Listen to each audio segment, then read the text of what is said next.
Bismillahirrahmanirrahim. Assalamualaikum warahmatullahi wabarakatuh. Alhamdulillahi rabbil alamin. Wassalatu wassalamu ala ashrafil anbiya'i wal mursalin wa ala alihi wa sahbihi wa man tabi'ahum bi ihsanin ila yaumiddin. Rabbi shrah li sadri wa yassir li amri wahlul 'uqdatam min lisani yafqahu qawli. Subhanaka la ilma lana illa ma 'allamtana innaka antal alimul hakim. Wala hawla wala quwwata illa billahil aliyyil azim. Amma ba'du. Alhamdulillah, bertemu kita dalam rancangan khas berkenaan dengan puasa di bulan Ramadan, dan insya-Allah pada kesempatan kali ini saya akan membicarakan tentang ulang kaji berkenaan dengan fiqh siyam ataupun fiqh puasa. Yang pertama, apa yang perlu kita faham ialah berkenaan dengan istilah, iaitu yang pertama fiqh dan yang kedua siyam ataupun puasa. Pertama, istilah fiqh. Fiqh bermaksud kita mengetahui dan memahami sesuatu perkara. Itu dari segi bahasa, dan dari segi istilahnya ataupun dari segi tuntutan dan kehendak syarak, fiqh itu bermaksud kita mengetahui hukum hakam yang berkaitan dengan perbuatan mukallaf, yang mana hukum itu diketahui daripada sumber Al-Quran ataupun nas dan dalil daripada Al-Quranul Karim dan juga hadis Rasulullah sallallahu alaihi wasallam. Itu yang pertama, istilah fiqh.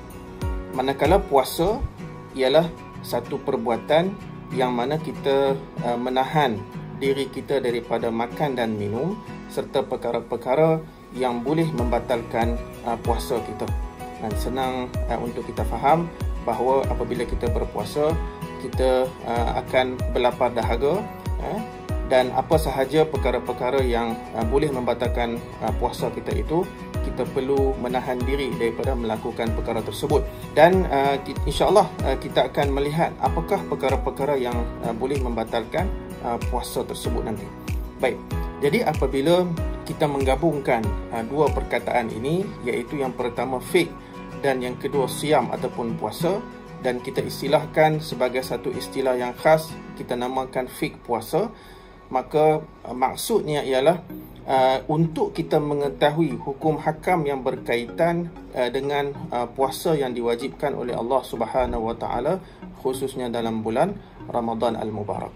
Baik, jadi bila kita secara untuk kita mudah faham, apabila kita sebut berkenaan dengan fiqh siyam ataupun fiqh puasa ini, bermaksud kita ingin mengetahui tentang hukum hakam yang berkaitan dengan puasa, dengan ibadat puasa. Dari segi kewajipan untuk kita melaksanakan ibadat puasa di bulan Ramadan ini adalah berdasarkan firman Allah Subhanahu wa taala yang berbunyi, ya ayyuhallazina amanu kutiba alaikumus siyam kama kutiba alal ladzina min qablikum la'allakum tattaqun.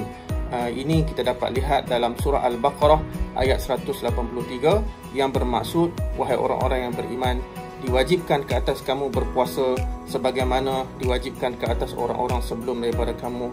Mudah-mudahan kamu akan dapat mencapai tahap takwa kepada Allah Subhanahu wa taala.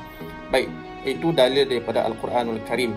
Manakala dalil daripada hadis Rasulullah sallallahu alaihi wasallam, antaranya buniyal islamu ala khamsin, syahadati an la ilaha illallah wa anna muhammadar rasulullah wa iqamis salah wa ita'iz zakah wal haji wa sawmi ramadan. Hadis riwayat Al-Bukhari dan juga Muslim, yang bermaksud Islam itu terbina di atas 5 rukun, 5 asas. Yang pertama, syahadah la ilaha illallah muhammadur rasulullah, tiada Tuhan melainkan Allah dan Muhammad itu adalah pesuruh Allah. Kemudian menegakkan ataupun menunaikan salat, membayar zakat, haji dan juga puasa di bulan Ramadan. Jadi daripada dua dalil ini kita faham bahawa puasa itu adalah diwajibkan kepada umat Islam. Untuk kita faham berkenaan dengan fiqh puasa ataupun fiqh siyam ini, apakah rukun dan syarat-syarat yang wajib untuk kita laksanakan. Okey, jadi kalau rukun puasa ini kita fahamlah, iaitu kita perlu niat pada malam harinya. Contoh, selepas kita masuk waktu maghrib, kita sebenarnya dah boleh kita niat sehinggalah sebelum masuk waktu fajar, Jadi kebiasaannya kita akan niat pada waktu malam. Kemudian rukun puasa yang lain ialah apabila terbit fajar itu, maka bermulalah waktu untuk kita berpuasa sehinggalah terbenamnya matahari, kan. Jadi ringkas sahaja tentang rukun puasa, iaitu kita niat pada malam hari dan keesokan bermula daripada terbit fajar hingga terbenam matahari. Itu adalah waktu untuk kita menahan diri daripada perkara-perkara yang membatalkan puasa. Nanti insya-Allah kita akan lihat apakah antara perkara-perkara yang membatalkan puasa itu. Kemudian ulang kaji kita seterusnya berkenaan dengan syarat wajib puasa. Yang pertama, Islam. Sudah tentu ibadat puasa ini diwajibkan kepada orang Islam. Kemudian syarat yang kedua ialah baligh, dan juga yang ketiga berakal. Jadi baligh dan berakal ni, ini yang kita namakan sebagai syarat mukallaf, kan, iaitu seseorang individu, sama ada lelaki ataupun perempuan, apabila dia telah mencapai tahap baligh dan disyaratkan dia punya guru ataupun partner dia ialah baligh dan juga berakal. Kalau baligh tapi tidak berakal, tidak diwajibkan ibadat, termasuklah puasa. Dia syarat tu baligh dengan akal tu dia datang sekali, ya. Okey. Sebab itulah bagi lelaki kita fahamlah tanda baligh ialah dengan keluar mani ataupun telah mencapai umur 15 tahun. Manakala bagi wanita tanda balighnya ialah keluar haid ataupun keluar mani ataupun cukup umur 15 tahun, maka automatik dia akan jadi mukallaf, yang diwajibkan ibadat termasuk puasa.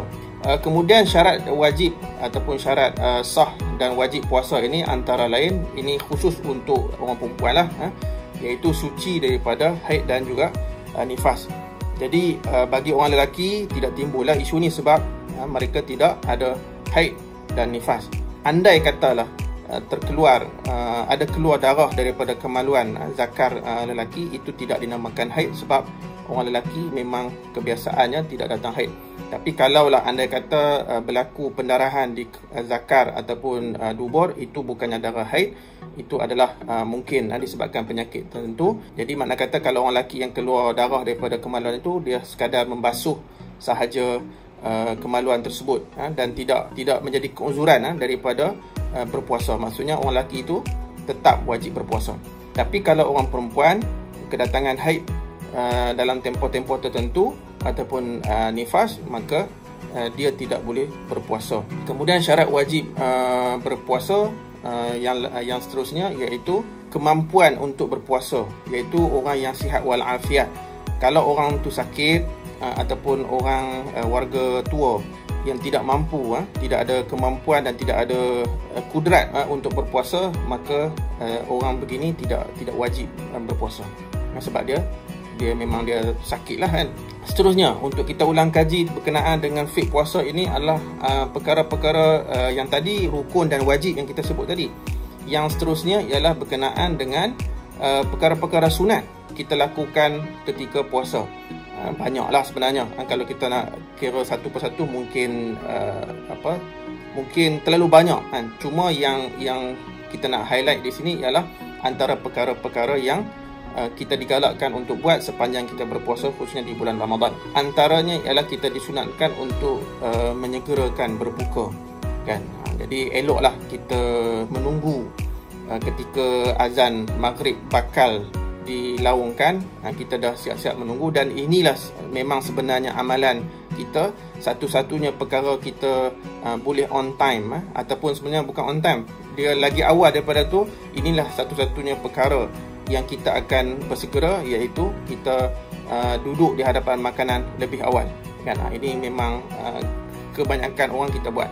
Kemudian kita berbuka puasa dengan kurma, sebab ini adalah sunnah Rasulullah SAW. Tetapi kita boleh kiaskan, kalau tak sempat nak beli kurma, kita bolehlah beli buah-buahan macam tembikai, limau dan sebagainya, kan. Termasuklah juga, kan, tidaklah semestinya kurma sahaja. Kemudian kita berdoa, disunatkan kita berdoa ketika nak berbuka itu. Antara yang kita biasa doa tu, Allahumma lakas sumna wa bika amanna ala rizqika aftarna ya arhamar rahimin, kan. Dan sebenarnya banyak lagi doa-doa yang boleh kita baca untuk kita berbuka puasa antara lain ialah zahabaz zama wa batallatil uruq wa sabatal ajru insyaallah. Ini antara hadis-hadis ataupun doa yang dibaca oleh Rasulullah sallallahu alaihi wasallam. Okey, kemudian kita sunat ketika berpuasa itu kita melakukan makan sahur. Okey, walaupun sedikit, sesuap, sebiji kurma, seteguk air, ataupun 2-3 suap makan nasi. Yang penting ialah kita bersahur. Sebab pahalanya ada, digalakkan untuk kita bersahur. Kemudian amalan-amalan sunat yang lain macam baca Al-Quranul Karim, berzikir, bertadabur, dan dalam tempoh kita dalam PKP ini memang kita tak boleh nak pergi mana, maka kita boleh ajak keluarga kita untuk melaksanakan amalan-amalan sunat ketika malam selepas berbuka, selepas waktu isyak itu kita bertarawih beramai-ramai dengan ahli keluarga, dan kita sebagai orang lelaki ini contohnya ataupun anak lelaki, kita ajar mereka untuk mengimamkan sembahyang jemaah dan juga sembahyang sunat tarawih. Seterusnya kita ulang kaji sikitlah perkara-perkara yang membatalkan puasa. Okey, antara yang membatalkan puasa ialah makan minum dengan sengaja. Kan? Dia punya keyword dia ialah dengan sengaja.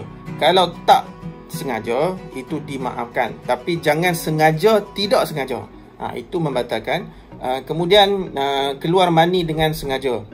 Keluar mani dengan saja maksudnya beronani, sehingga keluar air mani itu membatalkan puasa sama ada lelaki ataupun perempuan. Kemudian muntah dengan sengaja, iaitu kita contoh macam kita jolok jari kita ke kerongkong sehingga kita memuntahkan apa yang ada dalam perut itu, maka itu juga boleh membatalkan puasa kita. Kemudian keluarnya darah haid dan nifas ini bagi orang perempuan. Dia dah start puasa kan, tapi pertengahan, mungkin tengah hari itu keluar haid, maka terbatallah puasanya. Menjadi gila ataupun pengsan. Okey, apatah lagi kalau seharian itu dia gila ataupun pengsan. Sebab apa? Ketika dia gila dan pengsan itu pentaklifan tidak berlaku, sebab dia tidak dapat membezakan. Tetapi kalau tidur dia tak sama macam gila dengan pengsan. Sebab kalau gila dengan pengsan ni, kita kejut dia macam mana pun, dia memang tidak boleh kita panggil terjaga daripada sifat gila ataupun pengsan tu. Tidur ni kita kejut dia sikit, dia dah boleh terjaga. Itu beza antara tidur, gila dan juga pengsan.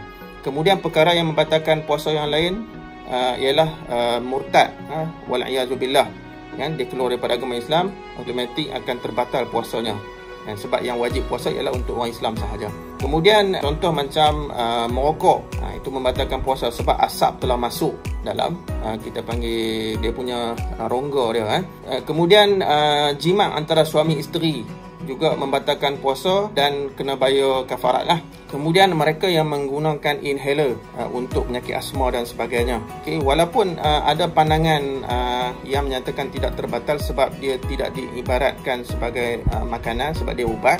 Tetapi saya lebih mengambil jalan yang berhati-hati, iaitu kalau mengikut mazhab Syafi'i, apa sahaja yang masuk ke dalam rongga terbuka sehingga ke dalam, maka dia akan membatalkan puasa. Okey, persoalan yang mungkin kita menarik untuk kita bincangkan, dan ia adalah satu perkara yang kontemporari, iaitu berkenaan dengan swab test kepada mereka yang disyaki ataupun yang nak dirawat ataupun yang nak diketahui status tentang COVID-19. Difahamkan bahawa Jawatankuasa Muzakarah telah pun membincangkan tentang adakah swab test kepada pesakit COVID-19 itu membatalkan puasa ataupun tidak, dan keputusan telah diputuskan bahawa tidak membatalkan puasa, walaupun ia telah melepasi rongga hidung ini sampai ke dalam, kan, sebab kita faham dia jolok batang macam cotton bud tu untuk swab ke dalam, dia masuk ke hidung ni sampai ke dalam, kan. Walaupun begitu telah melepasi rongga, ia tidak membatalkan puasa, kan. Kenapa? Sebab yang pertama, ia bukan berbentuk makanan, dan ia bukan masuk ke dalam dan kekal dalam tubuh kita. Itu antara hujah yang digunakan untuk menyatakan bahawa ujian swab test itu tidak membatalkan puasa. Jadi kalau kita ada pandangan yang kebiasaan kita faham ataupun kita memasukkan apa sahaja ke dalam rongga yang terbuka, sama ada kawasan mulut, hidung, telinga, dubur dan sebagainya, akan membatalkan puasa. Tetapi ini pengecualian sebabkan swab test itu, contoh macam tadi inhaler tadi kan, bila kita sembuh masuk dalam kawasan rengkung kita ini, dia telah melepasi rengkung dan benda tu memang kekal dalam. Jadi kalau swab test tu kita masukkan macam kayu katembat tu ke dalam, tetapi kita keluarkan balik, dan kita hanya nak ambil sampel yang kawasan dalam rongga hidung kita itu kan.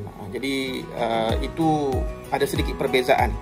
Okey, dan kita hormati apa sahaja keputusan yang telah diputuskan oleh pihak berkuasa agama yang rasmi, contohnya macam Jawatan Kuasa Muzakarah di peringkat kebangsaan dan juga jabatan-jabatan mufti, antaranya yang telah keluarkan kenyataan rasmi berkenaan dengan swab test ini, antaranya ialah Jabatan Mufti Perlis dan juga Jabatan Mufti Sarawak. Yang lain-lain tu setakat yang hari ini belum lagi mengeluarkan keputusan rasmi, jadi tunggulah keputusan rasmi di setiap negeri, insya-Allah. Dan perkara-perkara lain, antaranya perkara yang dimakruhkan untuk kita lakukan ketika bulan puasa, ada juga, tetapi bagi saya cukup sekadar ini terlebih dahulu, iaitu kita ulang kaji sedikit poin-poin yang berkaitan dengan perkara yang wajib ketika puasa, perkara yang sunat ketika puasa, dan juga perkara yang membatalkan puasa kita.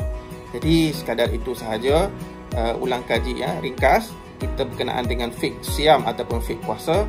Mudah-mudahan ia akan dapat memberi satu manfaat kepada kita sebagai ulang kaji untuk kita menyempurnakan ibadat puasa kita, insya-Allah. Jadi sekadar itu terlebih dahulu. Apa yang baik itu datangnya daripada Allah Subhanahu wa taala, dan apa yang kurang itu datangnya daripada diri saya. Aqulu qauli hadza wa astaghfirullah azim li wa lakum. Wassalamualaikum warahmatullahi wabarakatuh.